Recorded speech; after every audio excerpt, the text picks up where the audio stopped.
Kampung Gagak adalah sebuah perkampungan kecil yang terletak di pinggir hutan rawa, jauh dari jalan raya dan jarang tersentuh cahaya kota. Dinamai demikian karena setiap senja selalu dipenuhi suara gagak yang berterbangan di atas pepohonan tua, seolah memberi pertanda bahwa malam di tempat itu tidak pernah benar-benar ramah. Warga kampung sudah terbiasa hidup dengan berbagai cerita mistis yang diwariskan turun-temurun, mulai dari sumur berpenghuni, pohon beringin yang bernapas, hingga larangan keluar rumah saat azan maghrib berkumandang. Di ujung kampung, berdirilah sebuah rumah kayu sederhana milik Bu Ayu dan Pak Ahmad.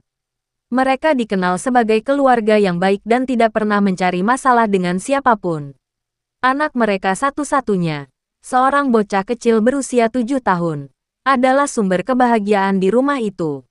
Setiap sore, tawa si anak sering terdengar saat ia bermain di halaman, ditemani suara jangkrik dan desir angin yang membawa aroma tanah basah dari hutan. Namun, warga kampung Gagak tahu betul satu hal yang selalu mereka bisikkan dengan suara pelan, hutan di belakang kampung bukanlah tempat bermain anak-anak. Konon, di sanalah kuntilanak penunggu rawa tinggal, sesosok perempuan berambut panjang, berbaju putih kusam, dengan tawa melengking yang hanya terdengar oleh mereka yang dipilih. Banyak yang percaya, kuntilanak itu sering mengincar anak kecil yang lengah, terutama yang bermain sendirian menjelang malam. Suatu sore yang tampak biasa saja, langit kampung Gagak mendadak berubah kelabu lebih cepat dari biasanya. Angin berembus dingin, membuat daun-daun kering berputar tak beraturan. Bu Ayu yang sedang menyiapkan makan malam mulai merasa tidak enak hati ketika mendapati halaman rumah sunyi. Tak ada lagi tawa anaknya. Ia memanggil nama sang anak berkali-kali, namun hanya gemas suaranya sendiri yang menjawab. Pak Ahmad segera menyusul, wajahnya tegang. Warga mulai berdatangan saat kabar anak Bu Ayu dan Pak Ahmad hilang menyebar dengan cepat. Beberapa orang tua langsung beristighfar, sementara yang lain saling pandang dengan wajah pucat. Di antara kerumunan itu, hanya satu orang yang tampak berbeda, Budi, pemuda kampung yang dikenal berani dan sering membantu warga saat terjadi hal-hal aneh. Budi berdiri menatap ke arah hutan rawa, tepat ke tempat yang sejak dulu dianggap terlarang.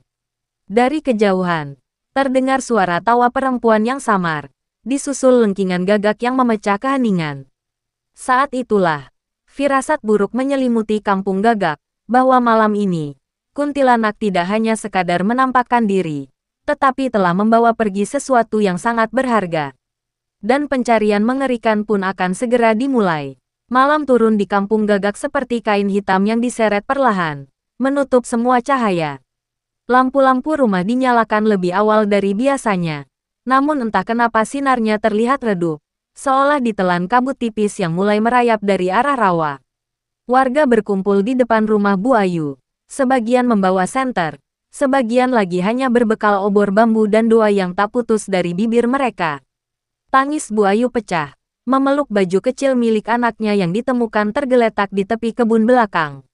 Baju itu lembab, berbau tanah dan amis, seperti baru saja diseret melewati lumpur.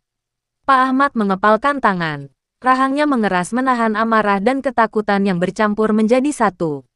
Tak ada jejak kaki manusia di sekitar sana, hanya bekas tapak kecil yang berakhir mendadak di batas hutan. Ini bukan kerja orang, bisik seorang warga tua dengan suara gemetar. Ini ulah yang dari sana. Semua mata perlahan tertuju ke arah hutan rawa. Budi melangkah maju, wajahnya pucat, namun sorot matanya tegas. Sejak kecil, ia sudah sering mendengar cerita tentang kuntilanak kampung Gagak, tentang perempuan yang meninggal saat melahirkan di tengah rawa, tentang tangis bayinya yang berubah menjadi tawa mengerikan, dan tentang anak-anak yang tak pernah kembali jika namanya dipanggil dari balik pepohonan. Aku ikut masuk, ucap Budi pelan namun jelas. Beberapa warga spontan melarang, tak sedikit yang percaya. Masuk ke hutan malam hari sama saja menyerahkan nyawa. Namun Pak Ahmad mendekat, menatap Budi dengan mata merah. Tolong, kalau itu anakku masih hidup, bawa dia pulang. Dengan persiapan seadanya, senter, garam, doa, dan keberanian yang dipaksakan, Budi bersama beberapa warga nekat memasuki hutan. Langkah mereka disambut suara air rawa yang beriak tanpa sebab. Udara di dalam hutan terasa lebih dingin, menusuk tulang. dan bau bunga Kamboja samar tercium meski tak ada satupun pohonnya di sana. Semakin ke dalam, suara aneh mulai terdengar. Tangisan lirih, seperti anak kecil memanggil ibunya. Bu Ayu yang ikut berjalan mendadak berhenti. Tubuhnya gemetar. Itu suara anakku, katanya sambil terisak. Hendak berlari. Budi segera menahan. Jangan dijawab, Bu. Jangan dipanggil balik. Tiba-tiba, suara tawa perempuan melengking pecah di atas mereka. Lampu senter berkedip-kedip. Dari balik pepohonan, sesosok bayangan putih melayang rendah. Rambutnya panjang menutupi wajah. Namun sepasang mata merah menyala terlihat di sela-selanya. Kuku tangannya hitam dan panjang, meneteskan cairan gelap ke tanah rawa. Beberapa warga langsung lari tunggang langgang. Doa-doa berubah jadi jeritan panik. Namun Budi tetap berdiri. Kakinya terasa berat seperti tertanam di lumpur. Kuntilanak itu melayang mendekat. Kepalanya perlahan terangkat, menampakkan wajah pucat dengan senyum sobek yang terlalu lebar untuk manusia. Kembalikan, anak. Itu, suara Budi bergetar. Antara berani dan pasrah. Kuntilanak itu tertawa lebih keras. Dari balik semak, terdengar suara ranting patah. Sesuatu bergerak, sosok kecil muncul. Berjalan terlatih, matanya kosong, tubuhnya kotor lumpur. Anak Bu Ayu, Le, sini. Bu Ayu menjerit, hampir pingsan. Namun saat Budi melangkah maju, kuntilanak itu menjerit melengking. Rambutnya terangkat memperlihatkan wajah penuh darah dan tanah. Angin berputar kencang. Gagak-gagak beterbangan keluar dari pepohonan, menutup langit malam. Pertarungan antara keberanian manusia dan murka makhluk penunggu rawa pun tak terelakkan. Dan kampung Gagak menjadi saksi bahwa malam itu, tidak semua orang akan kembali dengan selamat. Angin berputar semakin kencang, membuat pepohonan rawa bergoyang liar seakan ikut hidup. Tanah berlumpur di bawah kaki Budi terasa seperti tangan-tangan dingin yang mencoba menariknya masuk. Kuntilanak itu melayang tepat di depan mereka. Jaraknya tak sampai 3 langkah. Bau anyir darah dan bunga busuk menyeruak, membuat dada sesak dan kepala pening. Anak Bu Ayu berdiri terpaku di belakang sosok itu. Matanya kosong, bibirnya membiru, dan di lehernya terlihat bekas cekikan samar. Tubuh kecilnya bergoyang pelan, seolah ditarik oleh sesuatu yang tak kasat mata. Dia milikku, desis kuntilanak itu. Suaranya bercampur antara tangis dan tawa. Anak-anak suka menemaniku. Di tempat sepi, Bu Ayu tak kuat lagi. Ia roboh ke tanah sambil merintih, memanggil nama anaknya berulang-ulang. Setiap kali nama itu terucap, kuntilanak tersebut tertawa makin keras. Rambutnya berkibar seperti asap hitam. Budi memejamkan mata sejenak, menguatkan diri. Ia merogoh saku jaketnya, mengeluarkan segenggam garam dan kain kecil berisi doa yang dulu pernah diberikan kakeknya. Dengan langkah berat, ia maju 1 langkah. Kalau kau mau tumbal, suara Budi parau. Ambil aku. Lepaskan anak itu. Hutan mendadak sunyi. Bahkan suara rawa pun berhenti. Kuntilanak itu menoleh perlahan. Kepalanya berputar tak wajar hingga terdengar bunyi tulang berkeretak. Senyumnya menghilang. Digantikan wajah marah yang penuh dendam. Kau berani menawar denganku, manusia. Tiba-tiba kuntilanak itu menjerit melengking. Suaranya memecah malam, membuat telinga berdengung dan darah menetes dari hidung beberapa warga yang masih tersisa. Sosok putih itu melesat ke arah Budi, kukunya mengarah ke dada. Namun tepat saat itu, Budi melemparkan garam dan kain doa ke tanah sambil berteriak memanggil nama Tuhan. Cahaya samar muncul dari tanah rawa, membuat kuntilanak itu terhenti sesaat, menjerit kesakitan. Rambutnya terbakar seperti disambar api tak terlihat. Kesempatan itu dimanfaatkan Pak Ahmad. Dengan sisa tenaga dan air mata, ia berlari menerobos lumpur, memeluk tubuh anaknya yang jatuh tersungkur.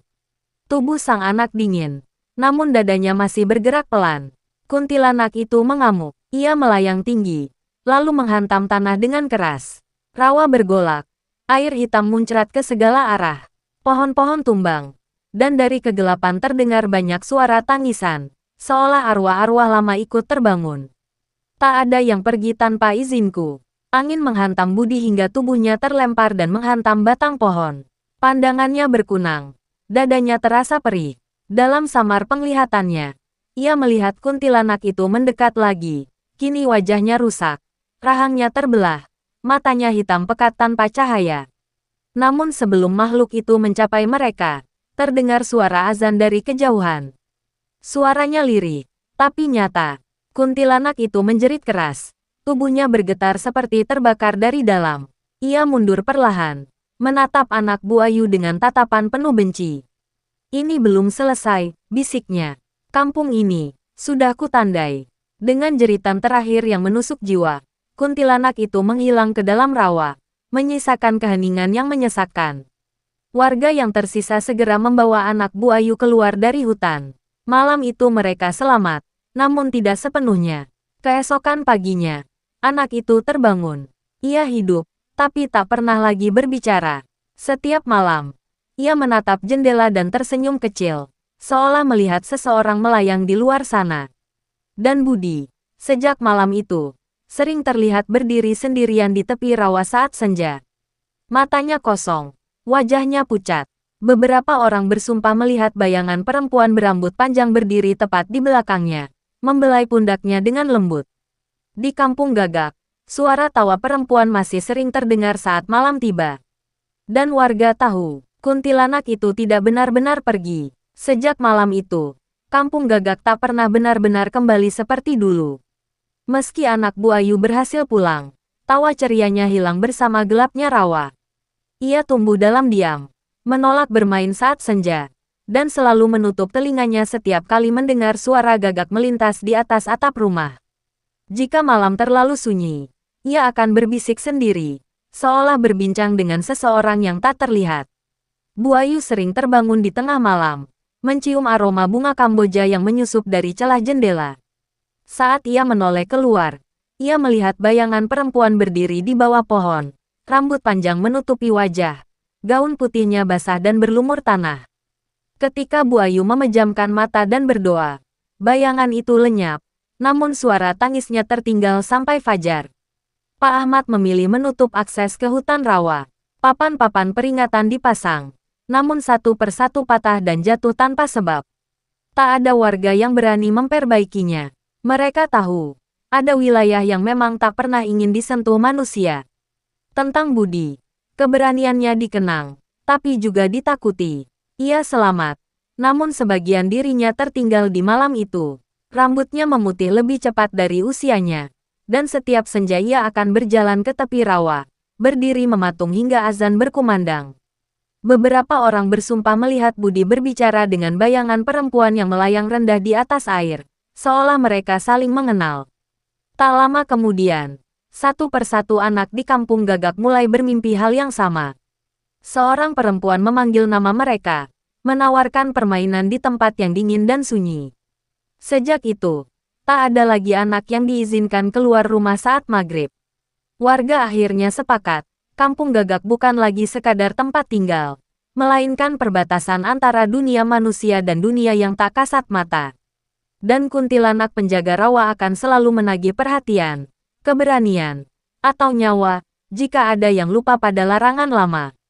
Karena di kampung Gagak, yang hilang bisa kembali, tapi yang kembali, tak pernah benar-benar sama.